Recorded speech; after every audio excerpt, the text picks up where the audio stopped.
Hello everybody, I am the MTG Hero, and Wizards dropped their announcement on June 1st, 2020 that Agent of Treachery and Fires of Invention are banned in Standard, and the companion ability was heavily changed. So now everyone's wondering what this means for the current meta, and everyone is brewing new decks now that the Fun Police are gone, myself included.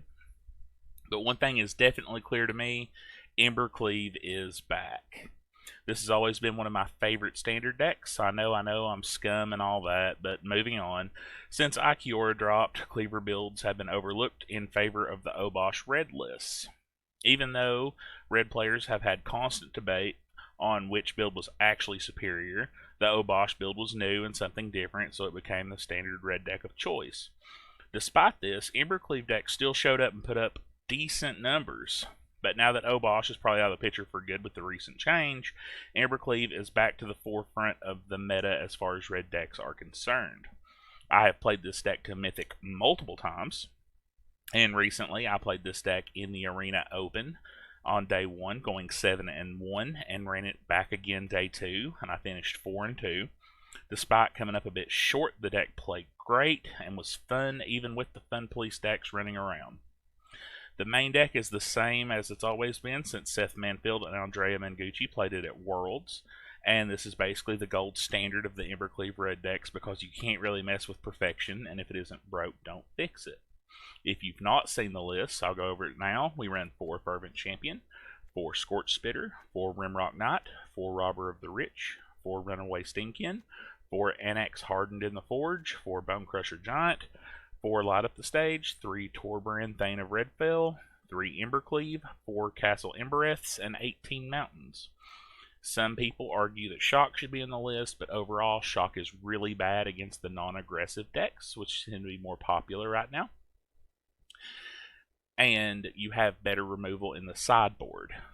So I'm going to run this deck through a standard event, see how we do, and I'll come back and talk about the deck, talk about things I like and don't like, talk about maybe possible sideboard, and talk about the future of the deck moving forward. Let's get into it. Okay, here we are with game 1. We are on the draw. We have a pretty decent curve after turn 1.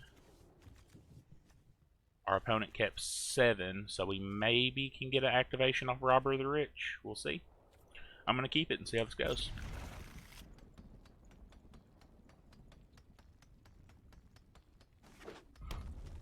Not having a 1-drop is pretty bad, but it's not the worst. Okay, looks like we're having a mirror match. That's fine. The mirror match usually comes down to who gets the Embercleave first, in my opinion. Oh. This could be Cavalcade. That could be a little interesting. We are definitely not going to get an activation off Robber of the Rich. But that's fine. I'm actually going to hold it back as a blocker. Even if it eats a stomp from a Bone Crusher Giant, that's still value. Eats a shock, that's fine.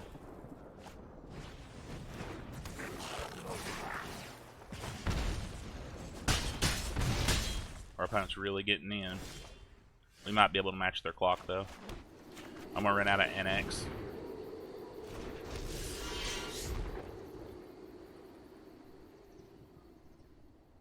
Maybe they'll use up their mana to make their 10th Street Dodgers unblockable. That's best case scenario anyway.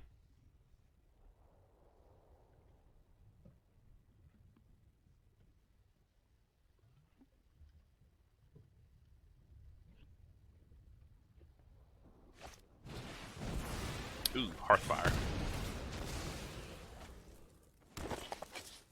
Okay.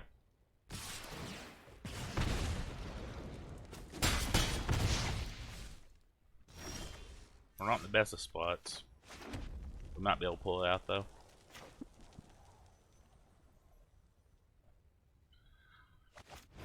Play another Annex here. This guy can't block, so you might as well get in. We're playing Annex over Torbran because if something happens, I would rather have more attackers in play. And that's really it. In case they have like another Hearthfire.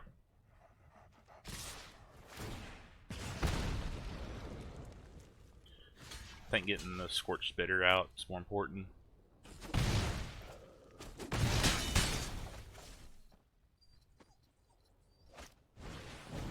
An Unchained Berserker. That's an interesting main deck choice.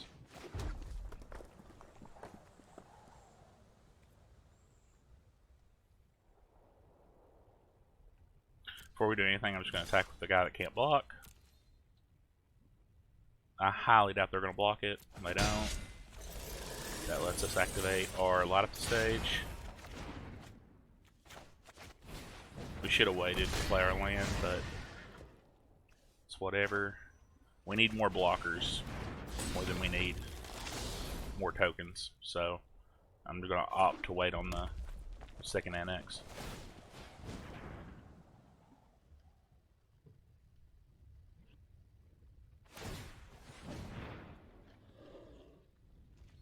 So we're going to 1 no matter what.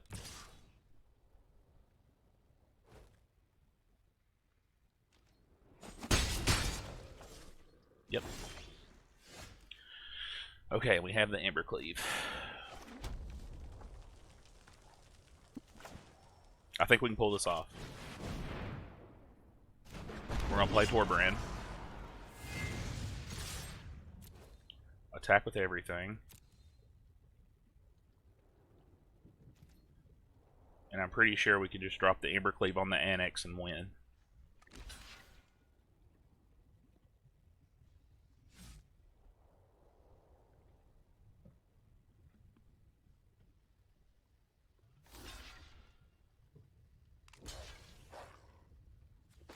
I haven't really done the math because combat math is for blockers, but this should work.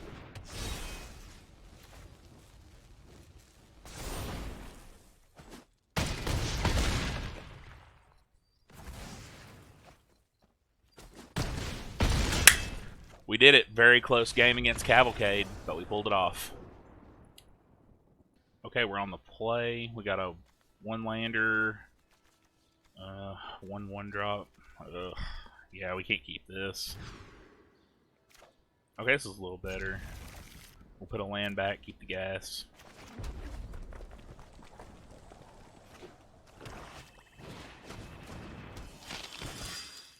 Knots.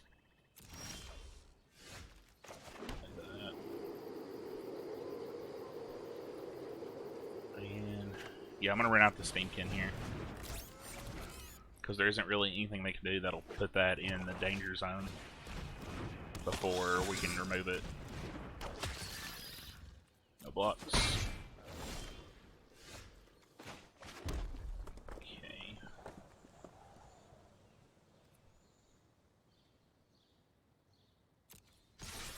Attack. Give our opponents the chance to mess up.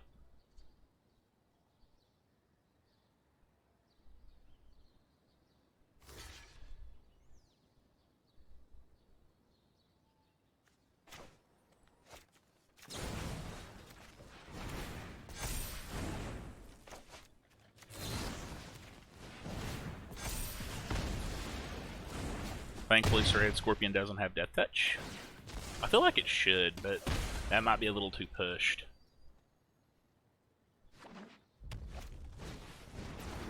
Yep, red black knots.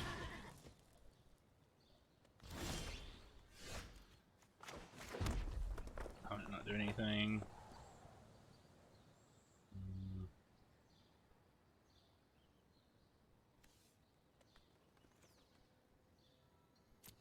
Yep, I'm just gonna attack.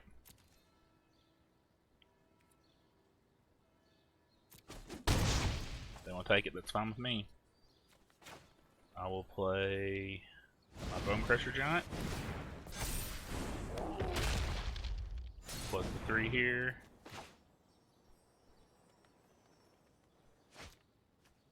Cast Stomp there.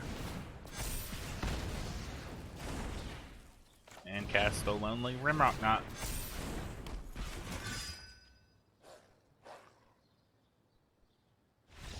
And our opponent scoops it up. It's too much for him.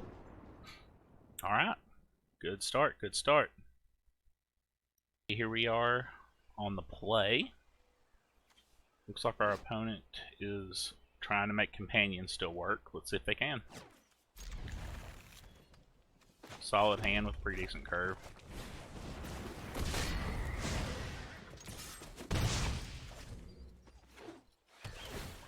Double Annex isn't bad because we can always cast the second one, and since the first one will see the second one die and Annex triggers off himself, we'll get 4 tokens.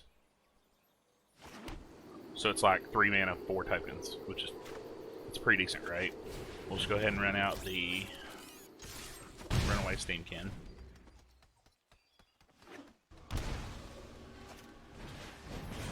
Okay, they got the Scorching Dragonfire, that's fine. Because now they don't have it for Annex.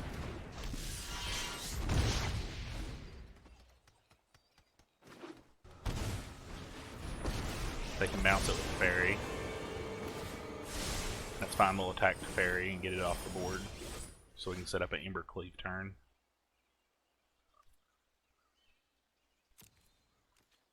As much as I want to attack and cast Light Up, we just have to get the Fairy off the board.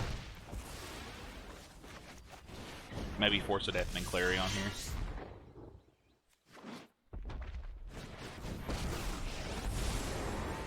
Okay.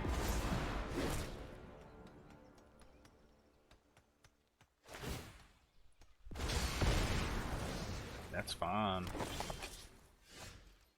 Get a token. Actually, I think we just attack the Narset. Slow him down a little bit. And then we can cast another Annex. If they sweep, we get 2 tokens at least.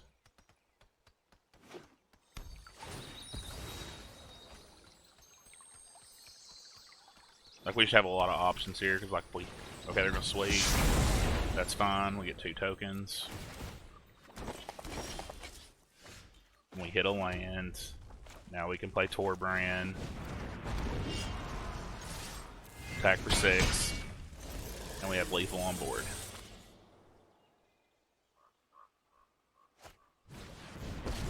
That is not a sweeper, my friend.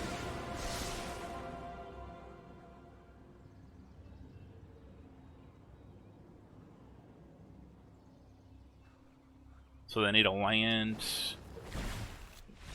Ah, didn't get it. Alright, good games.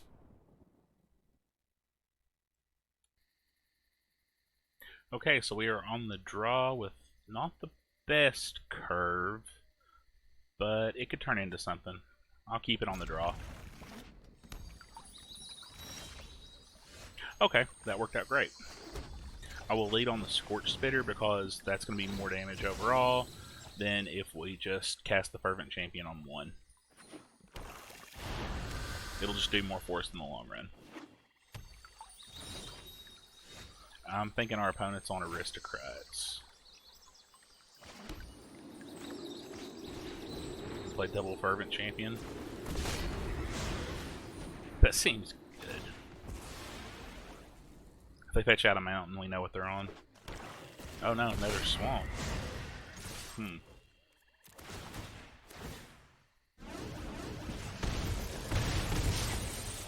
of mono black deck, that could be pretty interesting. Oh, nope, there's a forest. Jund Aristocrats, maybe?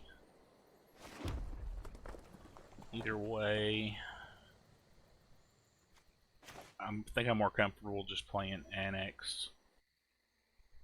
I'll even cast it pre-combat. And that way if they had something like Assassin's Trophy.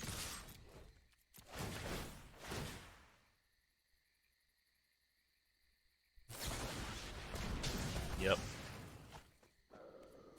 I will search out a mountain.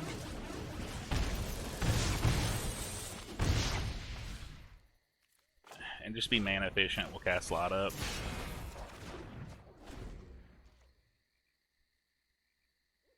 Alright, we're set up for next turn unless they sweep us right here. Yeah, they had the sweeper.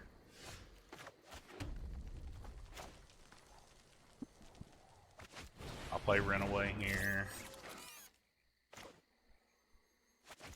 I'll play Robber.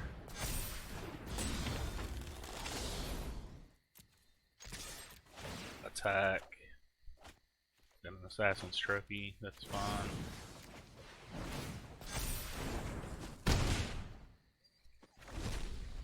4. And now we can cast Torbrand, and that's essentially lethal. If they have to have a removal spell and a blocker or a double blocker to survive.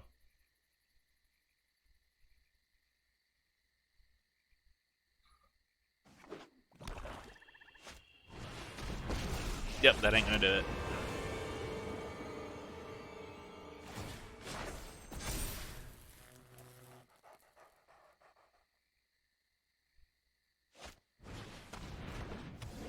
That's not gonna do it.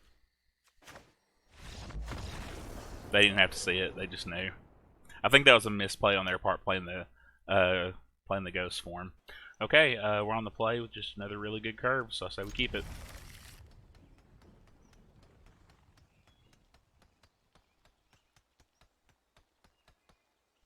Looks like our opponent took a mulligan. That's fine.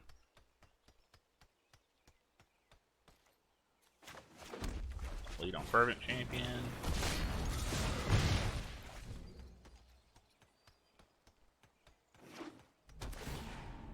Interesting.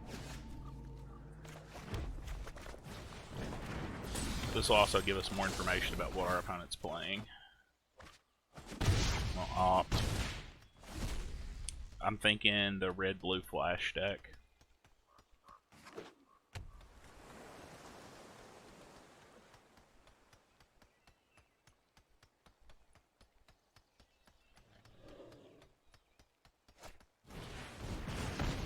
Yep, looks like it.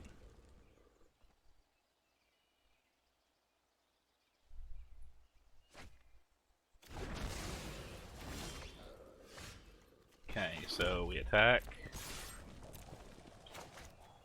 Boulder Rush. Cast the Rimrock. And now we can untap, cast Torbrand. Get in for 8. Seems pretty good.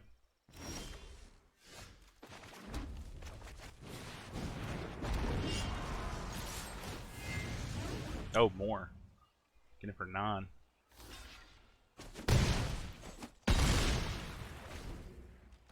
Opponent just throws the dragon in front of it.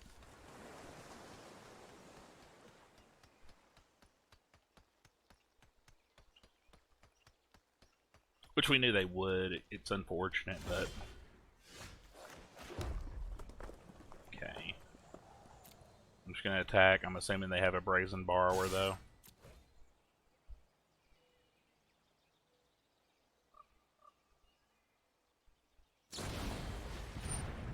Yep.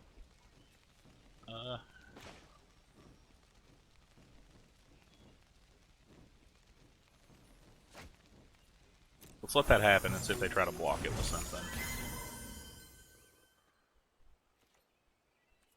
Nope.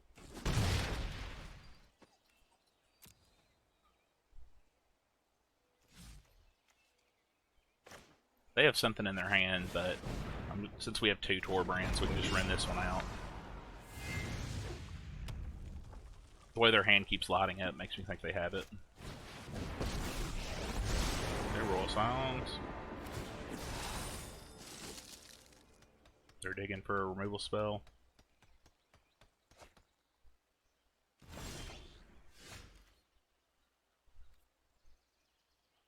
I'm just gonna bash. I'm gonna ignore the royal guys, or guy and gal.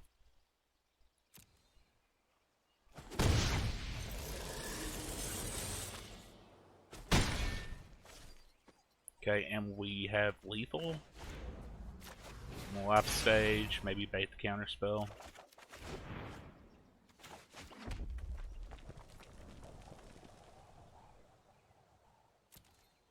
I'm hoping they cast something end of turn and we can just throw the removal or throw the burn spell. Yep, there we go. And that way we play around any counters they have. That was an interesting little game. Okay, we're on the draw. Our opponent's trying to make Yorion work still. We have 3 1-drops and a Torbrand. I think we keep.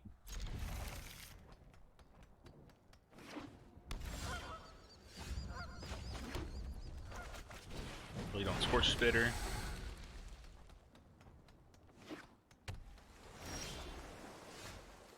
Looks like blue-white control of some kind. I think we just play the Scorched Spitter. Playing it pre-combat's a little weird, but I don't think it matters. I'm not sure what they could have other than like a Brazen Borrower.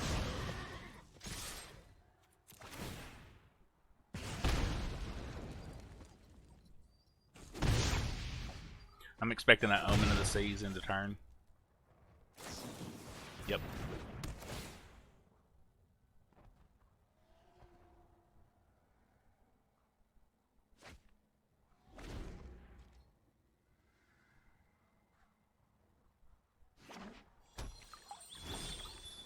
They don't have anything. I don't really want to overextend into a board wipe.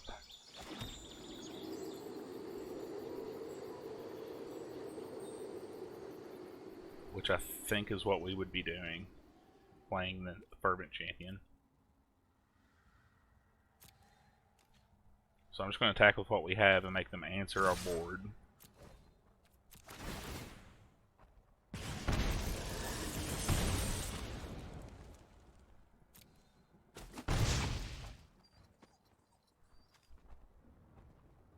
Yeah, I'll cast the Rimrock Knight, why not?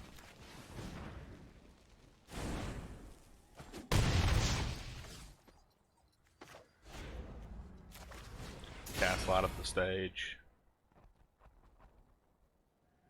Do they have Negate? They could. They don't. I will run out the Scorched Spitter though. Be mana efficient. And if they don't have the sweeper, we kind of just win.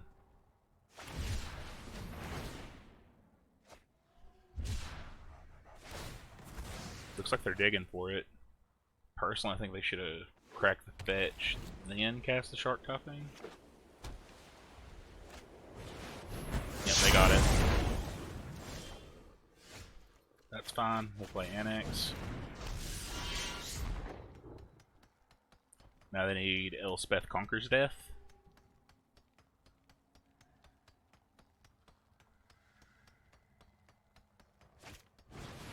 Or Banishing Light, that works too.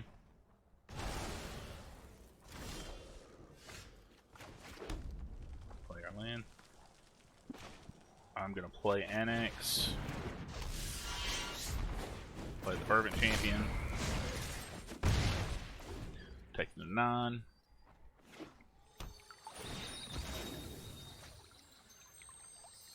And now if they sweep, we get in for 6.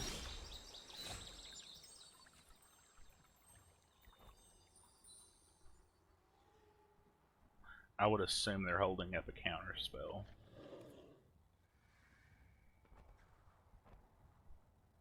So it would be lethal to cast Torbrand.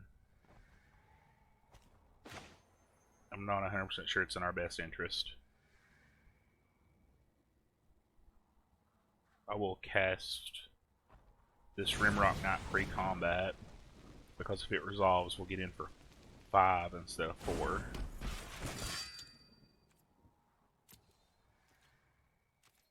We'll attack and see what our opponent has. And if they just crack, because they got the Sharknado for 3, yeah. Yeah, think about that.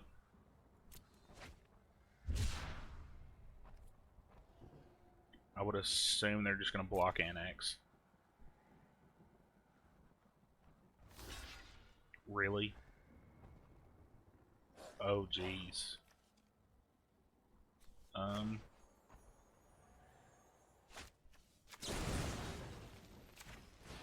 Yeah, I'm just going to do that. That'll just do more force in the long run.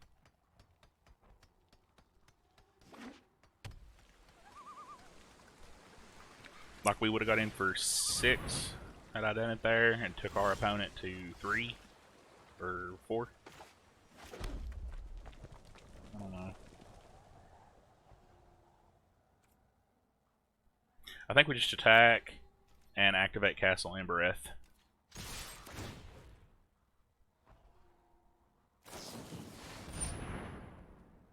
that's fine. They're going to gain 2. They block here, we're going to get 2 tokens out of it because it's 4. We got a block there. Activating that does nothing.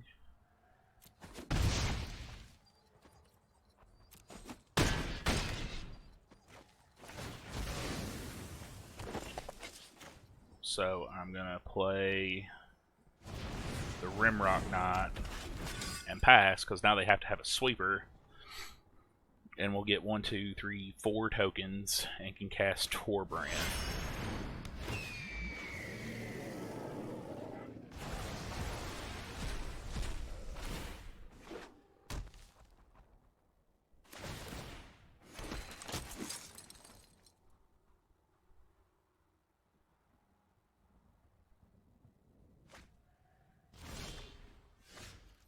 Okay.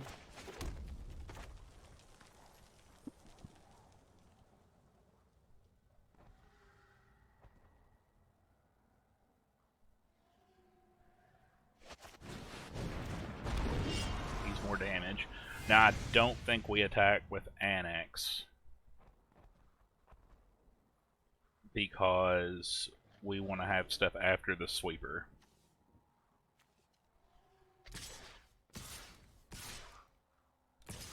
Because they would block there, right there and there. And if they sweep the board, we're screwed.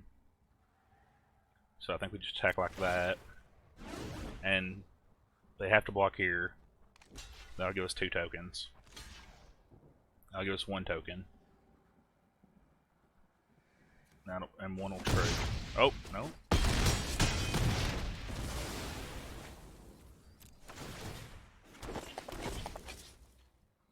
Yeah. See, it looks like we would have won, but if they just would have blocked the token in front of Annex, and we wouldn't have got anywhere. Chemist's Insight is not a removal spell. Teferi is not a removal spell. I mean, technically, but yeah, we got that.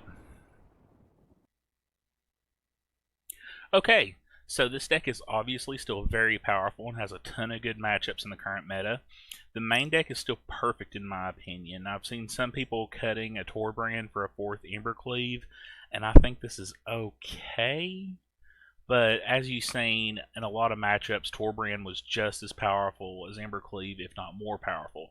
So that's why I still prefer the 3-3 split. The sideboard is what I've developed after hundreds of hours of playing this deck, and it's suited to how I like to play and how I like to board, but it's what I recommend.